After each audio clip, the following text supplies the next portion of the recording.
Rebonjour à tous. Je vais vous présenter donc cette fois-ci une présentation sur les supports et les préparations des œuvres peintes, donc uniquement ces deux strates des tableaux, et je parlerai donc des couches picturales dans la présentation que je ferai demain. Concernant les 25 peintures que nous avons étudiées, la plupart sont sur toile, bien sûr, mais nous en avons 4 sur carton et une sur papier. Donc, mon propos va s'articuler en 3 parties. Une partie sur les cartons, sur les papiers et ensuite sur les toiles. Concernant les cartons, donc 4 œuvres sur carton. Certaines que je vous ai déjà présentées, d'autres non. Ce que nous apprend donc l'étude donc dans un premier temps sur les formats, c'est que la plupart de ces cartons sont hors format. Il n'y a que Paul Guillaume qui a un format standard, donc un format grand aigle. Les autres, donc on peut se poser la question qui restera bien sûr en suspens, mais est-ce que les cartons étaient découpés par Modigliani, puisqu'on est sur des hors formats. L'étude donc des revers, je vous ai mis les photos des revers, ce qui nous apprend donc ce qui permet de visualiser le revers des œuvres qu'on n'a pas l'habitude de voir. Donc on a 2 œuvres qui sont parquetées, donc vous avez déjà vu le parquetage sur la radio de Paul Guillaume ce matin. Et ensuite très peu d'informations à part des cachets et des étiquettes d'exposition et de transport, mais on a néanmoins sur l'œuvre Femme au ruban de velours 2 mentions assez intéressantes d'un point de vue historique, puisqu'on voit l'ancien titre de l'œuvre qui avant s'appelait Le liseré noir, qu'on voit donc à 2 reprises sur une étiquette et directement au dos de la toile, ici écrit en rouge sur la totalité de l'œuvre. Vous l'avez ici dans ce sens-là, vous voyez que ça va d'un bout à l'autre de l'œuvre, pas dans le sens de lecture, donc du coup à la verticale par rapport à l'œuvre. Ensuite, si on s'intéresse donc pas à la technique, mais vraiment au support, la radiographie nous montre des choses assez étonnantes où vous voyez qu'on a des points par endroit, donc des taches blanches sur les radiographies que vous verrez beaucoup mieux si je prends des zooms de ces radiographies. Donc des présences d'un matériau lourd, donc puisqu'on le voit en blanc sur les radiographies, qui pourrait, d'après les analyses qu'on a fait en fluorescence X, être du plomb, puisqu'il semble y avoir une correspondance ici entre ce point qu'on voit très bien sur le plomb et le carton. Ça semble, c'est néanmoins dans le carton, donc c'est probablement lié au mode de fabrication du carton, mais nous n'en savons pas plus. C'est pas spécifique à Modigliani. En étudiant beaucoup de radiographie de la base de données du C2RMF d'œuvres sur carton, il y a énormément d'autres œuvres faites sur carton qui présentent cette particularité-là. Mais je tenais à le mentionner parce qu'il n'y a aucune référence bibliographique sur ce point-là, donc si quelqu'un a des informations par hasard, on est preneur. Concernant les préparations sur carton, il y a donc pour 2 œuvres, donc Paul Guillaume et Femme au ruban de velours, on a une préparation qui est blanche, donc que vous voyez ici sur les coupes stratigraphiques. Les imageries et les analyses donc semi-quantitatives que nous avons fait par microscopie électronique à balayage indiquent qu'il s'agit d'argile blanche. Donc c'est assez rare pour être souligné, puisqu'on quand on pense à une préparation blanche, quand on fait des coupes stratigraphiques, qu'on voit une préparation blanche, on a souvent tendance à penser blanc de plomb ou blanc de zinc. Et il se trouve que sur les cartons de Modigliani, on a une préparation argileuse, donc avec de la kaolinite et des micas blancs que vous voyez donc ici sur ces images. Concernant Tête Rouge, en revanche, on n'a pas de préparation. C'est un carton qui est non préparé et contrairement aux apparences, et d'où l'intérêt de regarder les œuvres et non pas des images de celles-ci dans les catalogues, le fond n'est pas vert, le fond est bleu en fait. Il est vert uniquement parce que le vernis a jauni en surface, ce qui nous laisse actuellement une impression de vert, puisque jaune plus bleu faisant vert. Mais en fait, le carton est bleu. Et il n'y a donc pas tout ce que beaucoup d'historiens d'art avaient tendance à dire de complémentarité entre le vert et le rouge. C'est pas du tout ça, puisque le carton est bleu. Il est bleu non pas dans toute ses épaisseurs, mais c'est un fin carton donc pigmenté qui est posé sur un carton plus massif qui est, lui, non coloré. Et Véronique Sorano-Steinman parlera davantage de cette œuvre dans sa présentation de demain, puisqu'elle évoquera la restauration de celle-ci et les contraintes que ça a posées, parce que finalement, comme il n'y a pas de préparation, on est directement sur le carton et on ne peut pas employer des techniques traditionnelles. Bien que nous ne l'ayons pas étudié, ce que nous avons observé sur Tête Rouge par rapport au fond, enfin du coup à cette absence de préparation et à cette utilisation d'un carton coloré, se retrouverait très très certainement sur l'autoportrait en Pierrot de Modigliani, où on a un fond vert. Donc ici, est-ce que le carton est réellement vert? Certainement, puisqu'on n'est pas dans le même cas que, on n'est pas sur la même couleur que celui qu'on a sur Tête Rouge. Mais on a vraiment le même aspect, on a une sorte de grain là qui apparaît du carton et on a exactement le même type de matière qui glisse sur un support qu'on retrouve également sur Tête Rouge. Donc il faudrait faire des investigations sur le tableau de Copenhague, mais on peut supposer que c'est la même chose. Concernant la préparation de tête de femme, on est sur un carton qui est non préparé. Et au contraire de tête rouge, où il s'est servi de la couleur du carton dans sa composition et dans son travail pour peindre finalement presque pas. Il y a juste la partie centrale qui est peinte et le reste, c'est le carton qui est laissé vierge. Là, on est sur un carton non préparé, mais de couleur carton. Et qui n'est pas laissé apparent à aucun endroit de l'œuvre. Sauf cette image, ces images en loupe binoculaire, si on cherche vraiment à traquer les endroits où on peut voir le carton, on y arrive, mais c'est vraiment pas du tout le même type de recherche picturale. Donc ici, vous voyez sur les coupes stratigraphiques qu'on n'a aucune préparation et directement la coupe picturale. Concernant maintenant le support papier, qu'est-ce qu'on peut apprendre sur les supports papier de Modigliani? Il faut savoir qu'on n'a étudié qu'une œuvre, donc forcément, on ne va pas faire un bilan. Je vais juste vous présenter ce qui a été trouvé sur cette œuvre et il faudra après comparer avec d'autres œuvres sur papier. Avec une seule œuvre, on ne peut pas faire des grandes conclusions. Mais bien sûr, c'est un papier, donc il n'y a pas de préparation. On est sur un format de papier qui est non standard également. Et par contre, ce qu'on a pu mettre en évidence par les techniques d'analyse et d'imagerie, donc ici vous avez une photographie en lumière rasante où on voit très bien le filigrane du papier qui est dans la partie inférieure ici. C'est un zoom de cette partie-là. Et si on s'intéresse à, que je vous ai retourné volontairement pour la suite, à cette partie-ci, par imagerie hyperspectrale visible proche infrarouge, on décèle la marque du papier. Donc, c'était un papier Conson et Montgolfier. Qu'on voit absolument pas à l'œil nu sur les images en visible. Donc voilà, les seules choses qu'on peut dire, c'est que Modigliani a utilisé un papier Canson. Concernant maintenant les toiles, donc c'est le plus gros de notre corpus, donc vous comprendrez que c'est la partie sur laquelle je vais passer le plus de temps, donc c'est pour ça que j'ai peu approfondi les deux premières parties. Donc, qu'est-ce que peut nous apprendre les œuvres? Donc, déjà, en fait, il faut savoir que nous, les œuvres, on les a étudiées de manière décadrée et déjà, souvent, rien que ça permet de voir des choses, rien qu'en regardant le revers, même sans faire des analyses et en les décadrant, on a énormément d'informations juste par cette partie-là. Donc là, je vais vous montrer, du coup, Stéphanie Verdaven vient d'en parler dans sa présentation précédente, les tampons des marchands qu'on a mis en évidence dans l'étude. Donc, un que je vous ai déjà présenté ce matin, qui est donc daté de avant 1907. Le second, en revanche, est différent. C'est pas le même tampon que le premier et il n'y a pas de mention de l'adresse. En tout cas, il est sur une partie où on n'arrive pas à lire l'adresse puisque le tampon est lacunaire. Enfin, forcément, c'est mis sur la traverse, donc on n'a pas le tampon dans sa totalité et donc on n'est pas capable de savoir quelle adresse c'est et donc quelle année c'est. Si c'est encore rue du Cherche-Midi ou si c'est l'adresse suivante. Concernant donc le dernier, donc Pascal Cocos, qui a été identifié sur le portrait de Paul Alexandre devant un vitrage dont Stéphanie Verdaven vous a parlé également.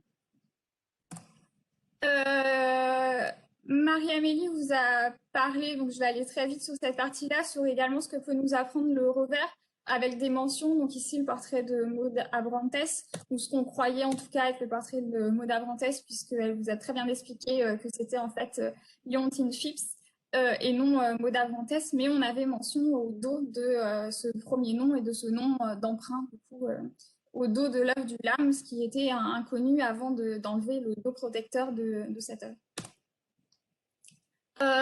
Une autre œuvre où juste l'observation du revers et ensuite son analyse pour identifier un peu plus peut permettre de voir des choses insoupçonnées, puisque au dos du lame, vous avez quelque chose ici que vous percevez très mal, mais je vais vous aider. Où on a sur la photographie visible donc, trace d'un dessin au carbone qu'on voit très très bien sur la réflectographie infrarouge, donc qui met en évidence très bien les matériaux carbonés. Un éléphant très bien dessiné avec tout très bien dessiné. Donc, c'est un dessin au graphite. Et avant cette découverte, il n'y avait qu'un seul dessin animalier de Modigliani qui était connu, qui a été vendu par Sotheby's en 2012. Donc, si l'éléphant est bien un dessin de Modigliani, il s'agirait du second dessin animalier de Modigliani connu. Ensuite, si on s'intéresse donc toujours au revers, au châssis et au mode d'assemblage, on a il y a beaucoup d'œuvres de Modigliani qui sont toujours sur leur châssis d'origine. Et sur ces œuvres-là, on a un mode d'assemblage un peu particulier puisqu'on n'est pas simplement euh, juste assemblé mais on a également des clous que vous voyez ici en renfort, donc des châssis peu onéreux où il y a une nécessité d'avoir des clous pour que l'assemblage tienne bien et donc pas fait comme les châssis que nous avons actuellement, qu'on retrouve sur plusieurs œuvres et ce à toutes les époques, comme vous pouvez voir. Les seuls châssis où on n'a pas ce mode d'assemblage, c'est des châssis qui ont été changés de manière plus contemporaine. Concernant maintenant les formats, on s'est intéressé au format des œuvres de Modigliani. Donc la plupart des œuvres de Modigliani sont, et surtout vers la fin, donc vous voyez qu'on a 45% des œuvres qui sont des formats marines. Donc c'est-à-dire il y a 3 formats standards en France. Le format figure qui est celui qui ressemble le plus à un format carré, puis ensuite un format légèrement plus étroit qui est le format paysage, et ensuite le format marine qui est le plus étroit. Mais contrairement à ce qu'on pourrait penser en entendant le mot marine, Modigliani les utilise, comme vous avez pu voir dans plein d'œuvres, non pas à l'horizontale, mais à la verticale. Et c'est un format qui lui plaît dans le sens où c'est le format le plus vertical, avec le moins de largeur possible, et qui va très bien avec son style dans la verticalité des visages et de tout ça. C'est certainement pour ça que c'est le format qu'il préfère et ce qu'on retrouve le plus souvent. Concernant les tailles, on s'est intéressé non pas que sur notre corpus, mais sur le corpus qui a été étudié par la Tate, par nous-mêmes, et également les œuvres qui ont été présentées au cours des 2 dernières rétrospectives de Modigliani, donc celle conduite par le LAM et celle conduite par la Tate. Donc à partir des dimensions des œuvres, que j'ai collecté et réutilisé, on peut faire ce type de graphique, donc avec les largeurs et les hauteurs des œuvres. Le but était de voir est-ce qu'on avait une évolution des œuvres en fonction des marchands. Est-ce que Modigliani faisait des œuvres de plus en plus grandes ou quel était le type d'évolution qu'on avait. Et on voit, je les ai volontairement classés par année, par ordre croissant. C'est pour ça que vous avez des choses qui ressemblent à ça. Ce qu'on peut voir, c'est qu'on n'a pas de réelle évolution. À toutes les périodes, on a des œuvres qui sont grandes et petites, puisque vous voyez ici, même si on est en 1918, donc avec Léopold Zborowski qui le fournissait en matériel, on a également des petites œuvres. Mais ce qu'on peut néanmoins mettre en évidence, c'est que sous Zborowski, donc en 1918 et 1919, même si les œuvres ne sont pas plus grandes, on a plus d'œuvres de grand format.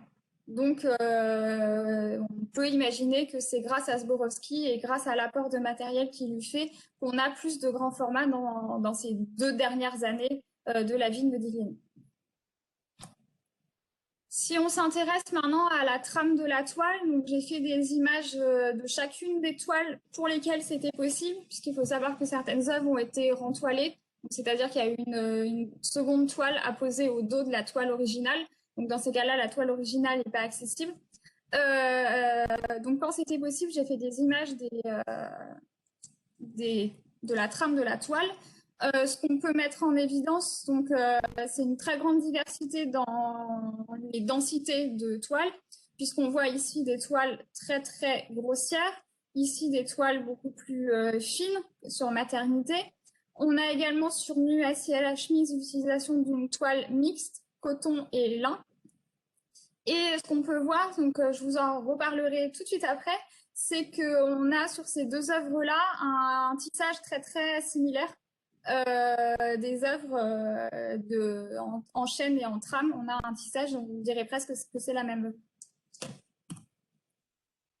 On a travaillé sur cette partie-là, sur les trames de toile avec Don Johnson, que je remercie grandement pour son travail. À partir des radiographies, donc je lui ai envoyé toutes les radiographies qui ont été faites au C2RMF dans le cadre du projet actuel, mais également celles qui avaient été faites en 1980 que j'ai renumérisées pour l'occasion, où on voit sur les radiographies, donc vous voyez ici la trame de la toile, et Don Johnson a développé, dans le cadre d'un projet initialement sur Van Gogh, mais qui l'emploie depuis sur beaucoup d'autres artistes, un algorithme qui permet d'étudier, non pas en quelques points du tableau, comme on fait habituellement la densité de la toile en regardant avec un compte-fil, mais sur toute l'œuvre et d'avoir donc une image de la variabilité du tissage. Donc ici, vous avez donc en jaune, c'est l'image, la densité moyenne. Et si c'est bleu, c'est qu'on a une densité plus faible. Et si c'est rouge, c'est qu'on a une densité localement plus élevée. Et donc, à partir de ces clichés, on est capable de comparer donc plusieurs œuvres.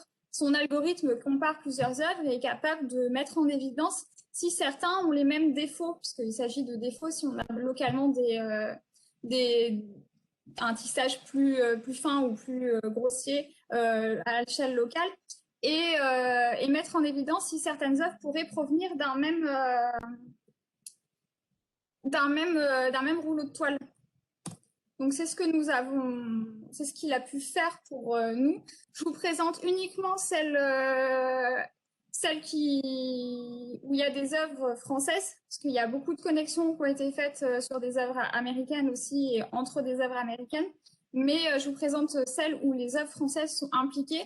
Donc on voit, donc je vous avais dit qu'on en reparlerait ici de la trame de la toile qui est très similaire. C'était précurseur de quelque chose puisqu'on voit que les densités de toile correspondent. On a les mêmes différences. Et donc on voit aussi que le nu du lame est en correspondance donc à la même toile qui provient du même rouleau que deux œuvres, donc deux nus du Guggenheim et du Met. Et on a voilà, plusieurs correspondances de toiles. Ici, je peux vous les montrer pour voir vraiment comment fait l'algorithme pour mettre en évidence le fait que deux œuvres proviennent d'un même rouleau. Donc c'est assez intéressant puisque ça met en évidence que donc on voit que c'est surtout sur les œuvres donc essentiellement à partir de enfin pas essentiellement mais complètement à partir de 17, on n'a aucune correspondance entre des toiles avant 17. Après 17, on a sur le corpus français, on a 56% des œuvres qui sont en connexion avec une autre. Et si on s'intéresse au corpus international, donc français, plus toutes les études qui ont été faites, on a même 62% des œuvres après 17 qui ont été faites sur le même rouleau de toile qu'une autre.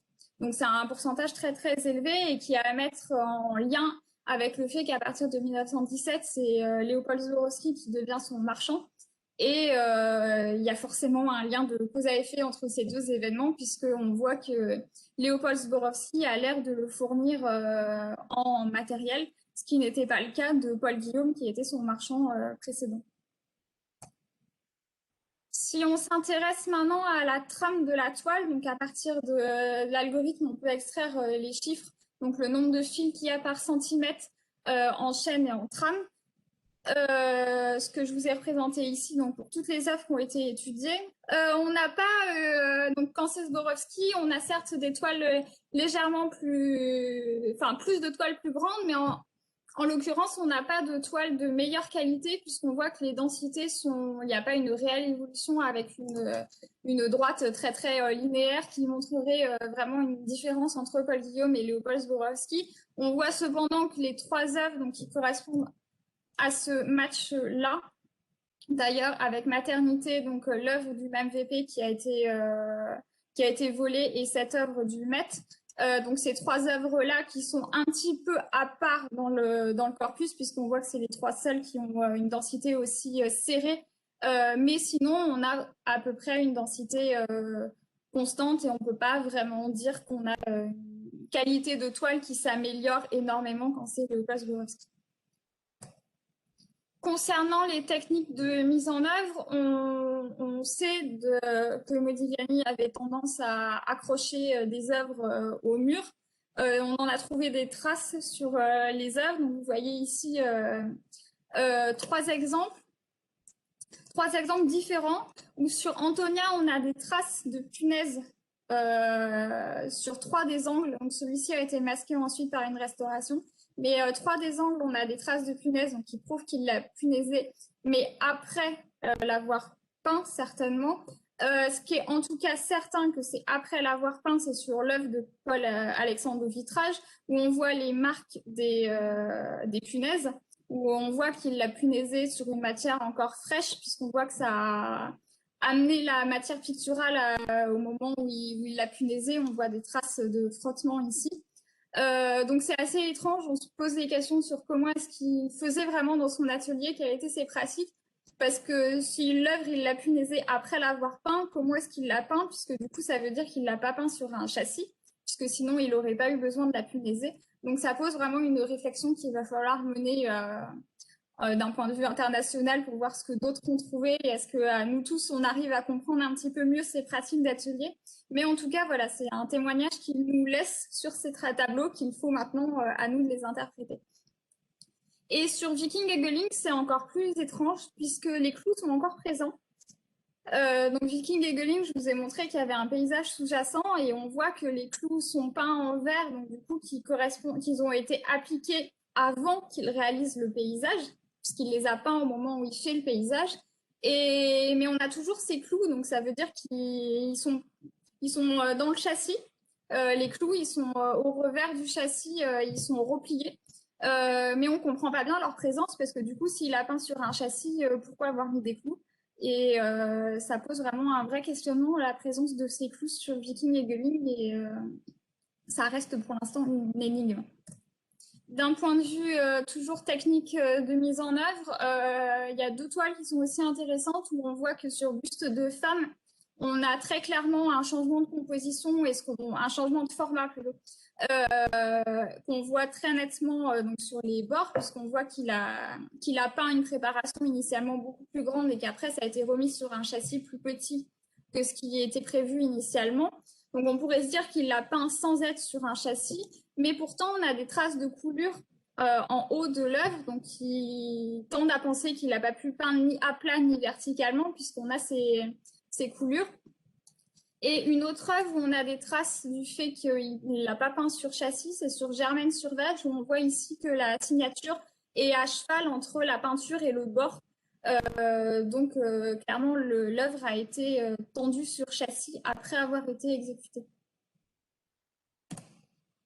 Si on s'intéresse maintenant aux préparations donc, des œuvres sur toile, il y a beaucoup plus de choses à dire que sur les œuvres sur carton. Donc on est sur une préparation le plus souvent, donc les caractéristiques récurrentes, c'est une préparation commerciale, blanche et à base de blanc de plomb.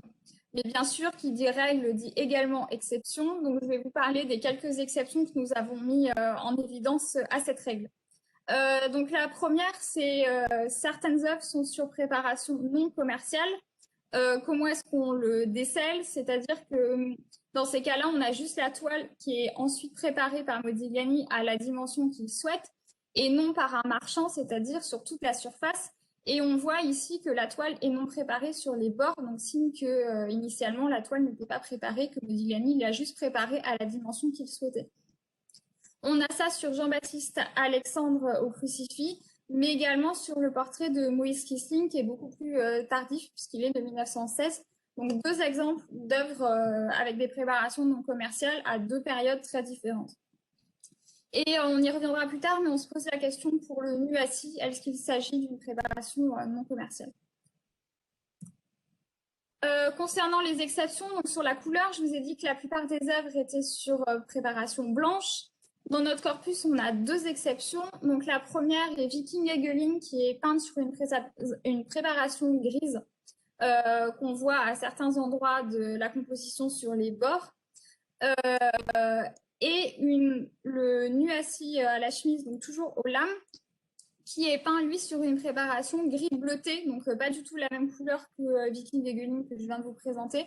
Pas du tout, vous voyez, la même type de stratigraphie. On n'a pas du tout le même rendu sur les deux coupes stratigraphiques. Et on retrouve cette préparation gris bleuté également sur plusieurs nus. Donc ici, je vous ai listé les nus qui présentent, les nus étudiés dans le cadre des projets franco-anglo-saxons, qui présentent des compositions grises, donc c'est pas le seul. Et il choisit donc d'utiliser la préparation en réserve. Et donc c'est ce que vous voyez ici sur des images, mais Michel Menu vous parlera davantage du geste et de la manière et de la réserve dans sa présentation de demain. Concernant les préparations, donc je vous ai dit toujours que c'était la plupart du temps des préparations au blanc de plomb. C'est presque toujours vrai, mais sauf dans deux cas. Sur le portrait de Moïse Kissling, donc je vous ai dit que c'était une préparation non commerciale et on a une préparation qui est très différente des autres, où on a une préparation qui est principalement avec du blanc de zinc et du sulfate de calcium et non avec du blanc de plomb. Et sur le nu assis à la chemise, on a une préparation très différente à nouveau qui est principalement composée de lithopone, donc de sulfure de zinc et de sulfate de barium, en mélange avec quelques autres éléments.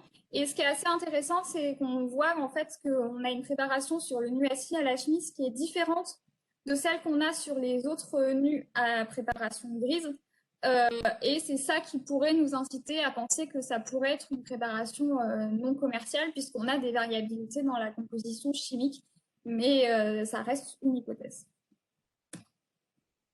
Donc,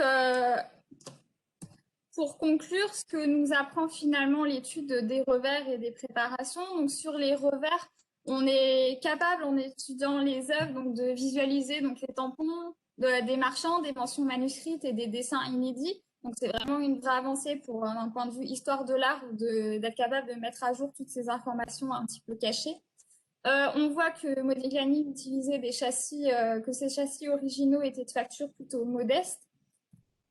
Ensuite, concernant les trames de toile, on a des densités très très variables avec aucune évolution vraiment certaine au fil du temps sur cette densité. Et ce qu'on voit sur les trames de toile, c'est qu'à partir de 1917, on a beaucoup d'œuvres qui sont issues d'un même rouleau de toile.